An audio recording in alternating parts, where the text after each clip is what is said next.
Question period. I recognize a member from Regina Rosemont. Mr. Speaker, this Sask Party government is out of touch and has lost the plot. That's right. 57% of people are struggling just to put food on the table. Food that's been made more expensive by Sask Party tax hikes, and life that's been made more expensive on front after front by Sask Party tax hikes. How does this Premier defend his record of hiking costs and failing to deliver any fuel tax relief when families in Saskatchewan are breaking the bank just to fill the tank and struggling to put food on the table? Recognize the Minister of Finance. Thank you. You know, day after day I've read into record where we have made affordability measures in this budget that affect seniors, individuals, families, students, etc., and they're in the budget and listed in each and every day. Thankfully, the CPI is now about half the national average here in Saskatchewan. But let's be real and let's acknowledge that the largest driver of making everything more expensive is the carbon tax. And interesting, in Ottawa, the Canadian Labour of Congress is meeting to plot strategy for the next federal election to get the Trudeau-Singh government re-elected. Both Justin Trudeau and Jagmeet Singh are addressing the meeting. So I'm kind of curious, is the Leader of the Opposition planning on attending any of these meetings to help Trudeau and Singh get re-elected? Recognize the member from Regina Rosemont. Mr. Speaker, I can be certain that the Leader of the Opposition in any room and in any place will be clear with our opposition to the federal carbon tax, Mr. Speaker, just as she'll be clear, Mr. Speaker, with her opposition and our opposition to the biggest tax hike in Saskatchewan's history, Mr. Speaker, in a government that's made things worse with more costs and more hikes. You know, the ways that tired and out-of-touch government has made life more affordable, they're short, Mr. Speaker, but the way they've wasted dollars, hard-earned public dollars, well, that list, Mr. Speaker, is long. Just look at contract nursing agencies. We know the cost of a private contract nurse is through the roof, higher than a nurse. We learned at committee that they spent $59 million on private contract nurses last year. And the Sask Party says they have no idea how much they're going to spend this year, but Sun says they're going to spend over $70 million. How does the Sask Party justify spending $59 million on private contract nurses from out of province, dollars that could have gone so much further by hiring and retaining nurses here in Saskatchewan? Recognize the Minister of Health. Thank you, Mr. Speaker. Saskatchewan, along with other provinces and territories in Canada and other health systems across the world, are experiencing shortages when it comes to healthcare professionals, and that includes nurses, Mr. Speaker. This has led to an increased need for contracted staff resources, which we are doing here in Saskatchewan, as I said, as do other provinces.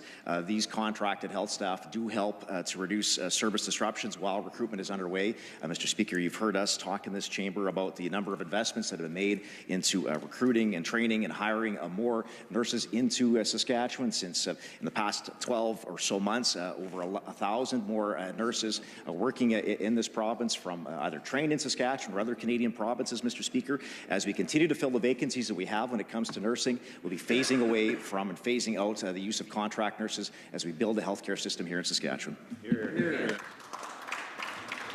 Recognize the member from Regina Walsh Acres. Mr. Speaker, this tired and out-of-touch government's over-reliance on contract nurses is proof that their human health resource plan isn't working. If it was, they wouldn't have needed to spend $59 million on contract nurses last year. Now, it's not just the Saskatchewan NDP who are raising concerns with the reliance on contract nurses.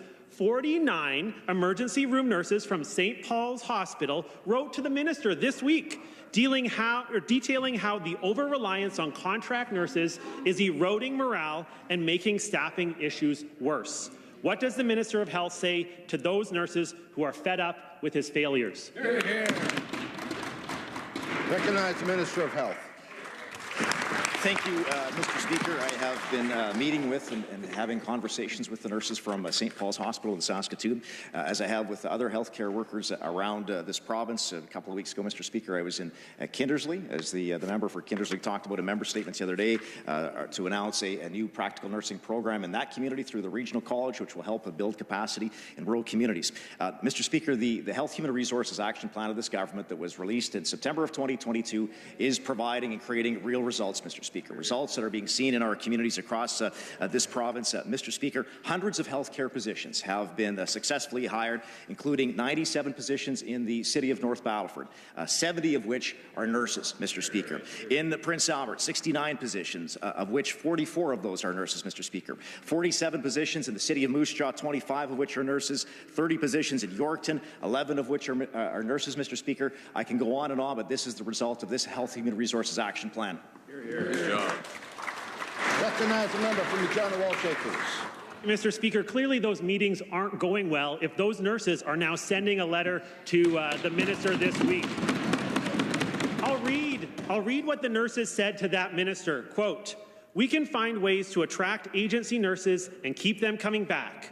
Why can we not find ways to retain our own nurses?" End quote. It's a great question, Mr. Speaker. What's the Minister of Health's answer? Yeah. Recognize the Minister of Health. Thank you, Mr. Speaker. Speaking of meetings, Mr. Speaker, some of the work that's been done as a result of the meetings that I have had with the nurses in Saskatoon, and the SHA has had, by the way, as well, Mr. Speaker, have resulted in the Capacity Pressure Action Plan, both in Saskatoon and Regina. We still have some challenges there that we need to address, but that work is happening, and there are significant dollars being implemented and invested into those action plans, Mr. Speaker. Over 19,000 nurses call Saskatchewan home, Mr. Speaker, and that is a growing number. It's an increase of over 6,400 nurses since 2007, Mr. Speaker. As I said earlier, over 1,000 graduate nurses have started practicing in Saskatchewan since December of 2022. That work is going to continue to happen, Mr. Speaker, as we continue to create more training seats, hire more nurses, fill those vacancies, restore the temporary service disruptions that we have, and build this healthcare system in our province. Recognize a member from Regina Walsh Acres. Mr. Speaker, it's clear from the letter that contract nursing has gone from a fill-in-the-gaps opportunity in the health system to becoming a baked-in, integral part of this tired and out-of-touch government staffing plan. Nurses in the hospital who do want to pick up extra shifts are told that they can't because the SHA has to give the contract give the shift to the contract nurses first. It's in the letter, Mr. Speaker. The Sask Party spent $59 million on contract nurses last year. Sun says it's going to be $70 million this year. That's almost $300,000 per nurse. How much more will the bill be this year? Recognize the Minister of Health. Thank you, Mr. Speaker. As I said previously, the SHA will phase out the use of contract nurses as they find and hire permanent full-time nurses in these positions and fill other temporary vacancies that may exist in the healthcare system, Mr. Speaker. The Health Human Resources Action Plan has well over $100 million invested in it in this year's budget to continue to recruit, train, incentivize, and retain healthcare workers in high-priority designations across this province, Mr. Speaker. That includes nurses. And I've talked previously about the investments in nurse training seats, in the hiring of more nurses across this province. Mr. Speaker, over 19,000 nurses of all designations calling Saskatchewan home. An announcement in this year's budget to further implement and further utilize nurse practitioners in this province, Mr. Speaker, to help build our primary care teams. That is some of the work that is going to be expanded upon throughout this province, Mr. Speaker, and continuing to fill those vacancies so that we can build the best possible healthcare system that we can here in Saskatchewan, Mr. Speaker. Here. Recognize the member from Regina University. Thank you very much, Mr. Speaker. Job action with the teachers has gone on for months. And earlier this week, we had a mum grieving the loss of her child who had come to the legislature to have her voice heard. She was here to talk about the impacts that this government's cuts have had on classrooms. Parents, teachers, students deserve so much better than they're getting from this tired and out-of-touch government. So a simple question to the Minister of Education. Does he think he's good at his job? Recognize the Minister of Education.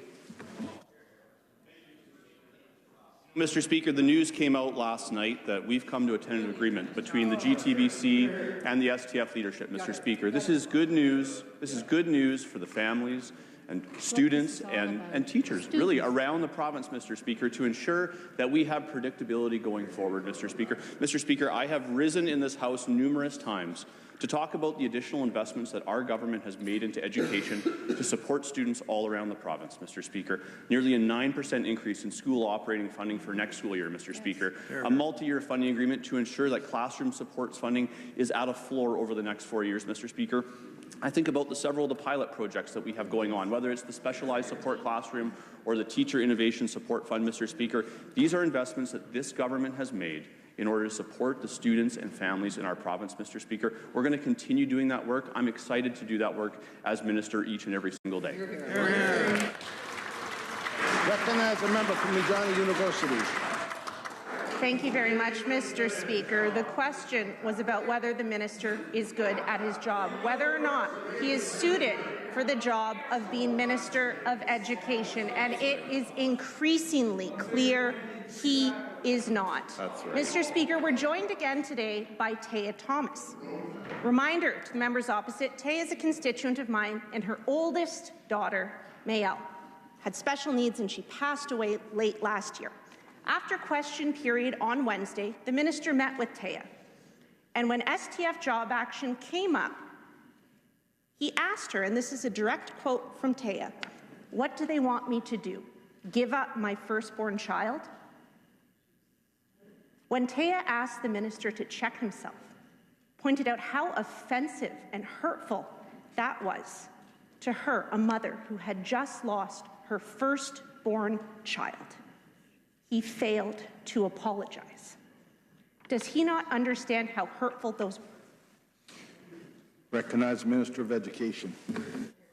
Mr. Speaker, I welcome back Taya Thomas to her Legislative Assembly. I did have the opportunity to meet with Thomas earlier in the week. You know, in that meeting, Mr. Speaker, I used an expression that was a poor choice of words on my part, Mr. Speaker. I did apologize to Ms. Thomas in the meeting for my choice of words. Mr. Speaker, I have colleagues on the side of this House who have lost children, Mr. Speaker. That is incredibly difficult for a parent to go through, something no parent should have to go through in this province. I did apologize to Ms. Thomas. It was a poor choice of words on my part. And Mr. Speaker, I apologize for that. Recognize the member from Regina University. Thank you very much, Mr. Speaker. It's good to hear that apology today. Despite what he said in this chamber, that apology did not come to Taya.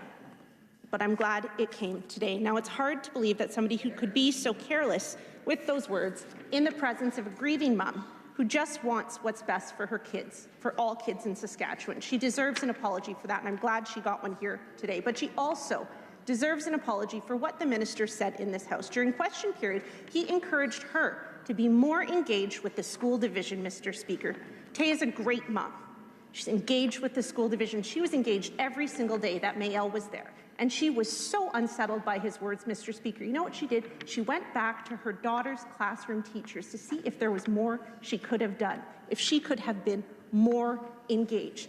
That is the impact this minister's careless words had on Taya. The very last thing that she deserved was a lecture from this education minister. Is this what people should come to expect when they come to their legislature to advocate, that they'll be blamed and shamed by an increasingly out of touch and tired? Recognize the Minister of Education. Thank you, Mr. Speaker. Mr. Speaker, as I said, I had the opportunity to meet with Ms. Thomas earlier this week, and was moved by her family's story, Mr. Speaker. I never sit in this House, Mr. Speaker, that Ms. Thomas was a bad mother, Mr. Speaker, but I do believe across the province, Mr. Speaker, it is important for all parents to be engaged in the lives of their children when it comes to education, Mr. Speaker. That's what I believe. That's what I've been consistent in saying as long as I've been minister, Mr. Speaker.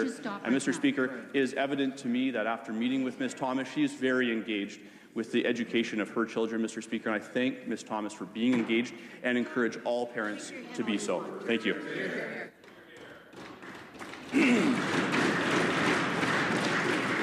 Before we move on, I'd like to say to the member from Regina University, you made 2 or 3 personal remarks to the Minister of Education. You should know you're not allowed to do that. Please stand, withdraw, and apologize. Withdraw and apologize. Recognize the member from Regina Elphinstone Centre. Thank you, Mr. Speaker. There are so many unanswered questions still about the $6 million sweetheart surgery deal this tired and out-of-touch government signed with their Sask Party donor. The Minister of Health first said that he had never been lobbied by former Finance Minister Kevin Doherty on the file. Then he said that he couldn't remember what file he was lobbied on, but thought it might, almost certainly hadn't been about this. Mr. Doherty's lobbyist filings only show 3 health-related clients: an ambulance company, a seniors care company, and the private surgery company that the Sask Party gave this $6 million sweetheart deal to. I hope this jogs the minister's memory.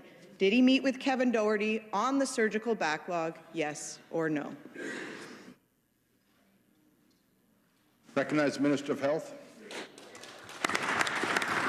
Thank you, Mr. Speaker. I did not meet with this particular lobbyist group on the issue of surgeries, Mr. Speaker, but while we're speaking of surgeries, this government is proud to have made another record investment into our surgical program this year, $670 million for surgeries in Saskatchewan, a $3.5 million increase over last year's budget, Mr. Speaker, an increase of roughly $148 million from where the surgical program was in 2007, Mr. Speaker. We are targeting this year completing 100,000 surgeries for patients in this province, making sure that we're reducing the surgical wait list and getting people the surgeries that they need as quickly as possible. Thank you, Mr. Speaker. We recognize the member from the Regina Elphinstone Centre. Thank you, Mr. Speaker. Mr. Doherty's lobbyist filings speak to meetings on the surgical backlog with the Minister of Health, and they only show 3 health-related clients. Again, an ambulance company, a seniors care company, and the private surgery company that the Sask Party gave this $6 million contract to, the same one that donated over $14,000 to that Sask Party. So again, is the Health Minister absolutely sure that he didn't meet with Kevin Doherty on the surgical backlog, yes or no? Recognize the Minister of Health. Thank you, Mr. Speaker. I explained earlier this week how the lobbyist registry works for the member opposite, that just because a lobbyist firm may be listed on there does not mean they've necessarily met with those MLAs and discussed those particular issues. That is what they are registered to lobby about, but whether that happens or not is a determination between the lobbyist and that MLA. And Mr. Speaker, I did not. Mr. Speaker, I would say that, again, the government has set very ambitious surgical targets. A number, hundreds, 100,000 surgeries we're going to be attempting to complete in this new fiscal year, building upon record numbers of surgeries in the previous fiscal year and even the year before that, Mr. Speaker. We are going to continue to make those investments to make sure that people in this province get the surgeries that they need when they need them and build capacity thanks to the great work of our surgical teams right across this province, Mr. Speaker. Recognize a member from the Regina Elphinstone Centre. Thank you, Minister. Thank you, Mr. Speaker.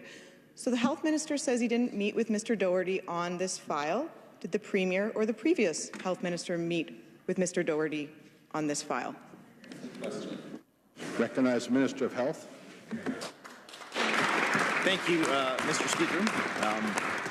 As I said, we make continued investments into surgeries in this province through publicly funded and publicly provided surgical providers, but also private surgical providers as well, Mr. Speaker. And I know that the members opposite often want to ask about what sort of investments are being done here in Saskatchewan, so I'll go through some of those, Mr. Speaker.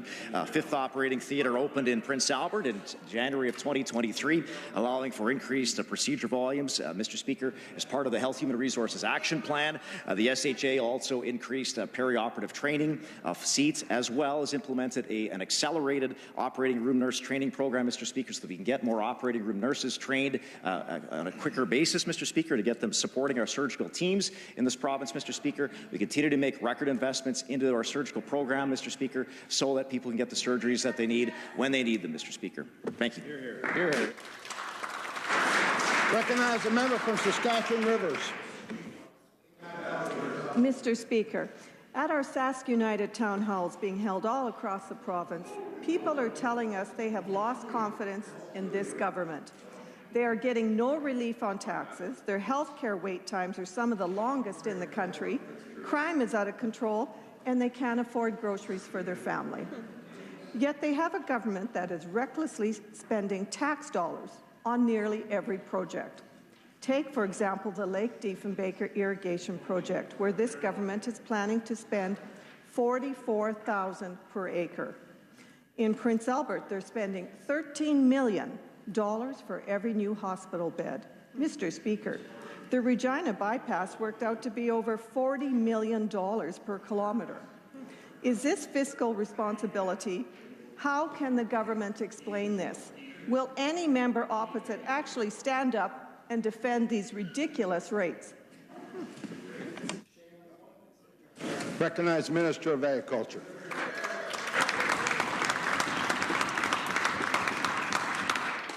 The member opposite did mention the Diefenbaker project, Mr. Speaker, and I'll speak to that. This is a project that we announced at the SARM convention, that we are going to move forward on the first phase of 90,000 acres of irrigation on Lake Diefenbaker. Mr. Speaker, the Lake Diefenbaker was created in 1967, and the purpose of having 500,000 acres of irrigation from the reservoir. Currently, only 29% of that is being utilized, about 145,000 acres, Mr. Speaker. Mr. Speaker, let's talk about the Lake Diefenbaker and the size of the Lake Diefenbaker reservoir itself. Right. Mr. Speaker, that reservoir can take 1 meter of water and supply water for 300,000 people for 18 years, Mr. Speaker. That's the kind of water that can be utilized out of there. The irrigation on Lake Diefenbaker, the Lake Diefenbaker project takes about 2.7%. I've got lots of more. I recognize a member from Saskatchewan Rivers. Mr. Speaker, the best decision of my political career was leaving that government with answers like that. I've seen their mismanagement firsthand. Now their troubles are piling up at an alarming rate. Mr. Speaker, take, for example, the situation at the Sunrise Hotel. A business that went from receiving virtually no government contracts for temporary housing to hundreds of thousands of dollars in contracts after the owner became a member of this government. Where is the accountability and transparency? Why are the members' hotels still under contract receiving outrageous amounts of public funds? Why can't we open the books and show the public what went on? Recognize the Minister of Social Services.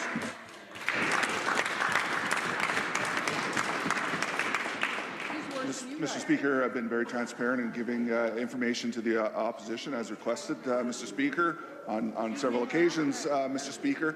But in terms of my involvement, Mr. Speaker, wasn't involved. I said that before.